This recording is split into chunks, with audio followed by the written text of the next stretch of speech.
జీవన్ రెడ్డి కాంగ్రెస్ కు good bye చెప్తారా? కేటీఆర్ తో సీక్రెట్ మీటింగ్, కేసీఆర్ తో ఫోన్ కాల్. తెలంగాణ రాజకీయాల్లో మరోసారి ఆసక్తికరమైన చర్చ మొదలైంది. మాజీ మంత్రి, కాంగ్రెస్ పార్టీ సీనియర్ నేత అయిన జీవన్ రెడ్డి త్వరలోనే పెద్ద నిర్ణయం తీసుకోబోతున్నారనే వార్తలు ఇప్పుడు బలంగా వినిపిస్తున్నాయి. దీనికి కారణం ఫిరాయింపులు పెట్టిన చిచ్చు. ఇటీవల బీఆర్ఎస్ ఎమ్మెల్యే సంజయ్ కుమార్ కాంగ్రెస్ పార్టీలో చేరాడు అని బీఆర్ఎస్ పార్టీ నాయకులు అతని పైన అనర్హత వేటు వేశారు. కానీ సంజయ్ కుమార్ మాత్రం నేను బీఆర్ఎస్ పార్టీలోనే ఉన్నానని చెప్పుకుంటూ వస్తున్నారు.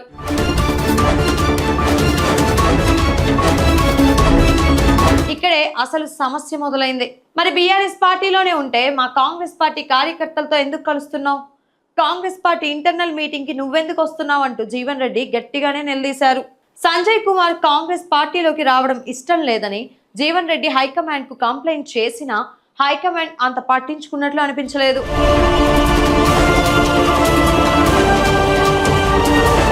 దీంతో పరిస్థితి పూర్తిగా మారిపోయింది. ఎన్నిసార్లు రేవంత్ రెడ్డికి కంప్లైంట్ చేసినా జీవన్ రెడ్డి మాట వినడం లేదట. అప్పటి నుంచి జీవన్ రెడ్డికి కాంగ్రెస్ పార్టీకి దూరం పెరిగిపోయింది. కాంగ్రెస్ పార్టీ లోపల తనకు తగిన ప్రాధాన్యత ఇవ్వట్లేదని అతను పలుమార్లు బహిరంగంగానే చెప్పారు. ఇక్కడ మొదలైంది అసలు చిచ్చు. జగిత్యాల కాన్స్టిట్యున్సీలో కారు ఖాళీగా ఉంది, లిఫ్ట్ ఇస్తామని జీవన్ రెడ్డికి బీఆర్ఎస్ వర్కింగ్ ప్రెసిడెంట్ కేటీఆర్ చెప్పినట్లు వార్తలు బయటకు వచ్చాయి. ఈ మంతనాలు పూర్తిగా రాజకీయ భవిష్యత్ గురించే జరిగాయని అంటున్నారు.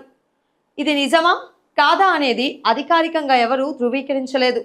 కానీ ఇదే నిజమైతే ఇప్పుడు ఫిరాయింపు ఆరోపణలు ఎదుర్కొంటున్న సంజయ్ కుమార్ పరిస్థితి ఏంటి? ఊహించని ట్విస్ట్ కూడా ఒకటి ఎదురైంది.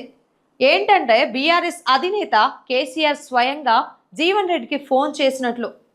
ఆ ఫోన్ కాల్లో కేసీఆర్ ఒక ముఖ్యమైన సందేశం ఇచ్చారని రాజకీయ వర్గాల్లో ప్రచారం జరుగుతుంది. మీరు అనుభవజ్ఞులైన నాయకులు, తెలంగాణ రాజకీయాల్లో మీకు ప్రత్యేక స్థానం ఉంది, మీరు మాతో కలిసి పనిచేస్తే మంచి బాధ్యత ఇస్తాం అని కేసీఆర్ చెప్పినట్లు కూడా తెలుస్తుంది. దీంతో జీవన్ రెడ్డికి మంచి రాజకీయ ఆఫర్ కూడా ఇచ్చే అవకాశం ఉందని ప్రచారం జరుగుతోంది. భవిష్యత్తులో కీలక పదవి లేదా రాజ్యసభ అవకాశం కూడా ఉండొచ్చని కొంతమంది అంటున్నారు.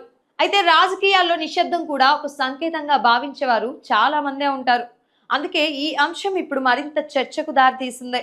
ఇంకో కోణంలో చూస్తే బీఆర్ఎస్ కూడా ప్రస్తుతం బలమైన నాయకులను తిరిగి పార్టీలోకి తీసుకురావడానికి ప్రయత్నిస్తున్నట్లు రాజకీయ విశ్లేషకులు చెబుతున్నారు.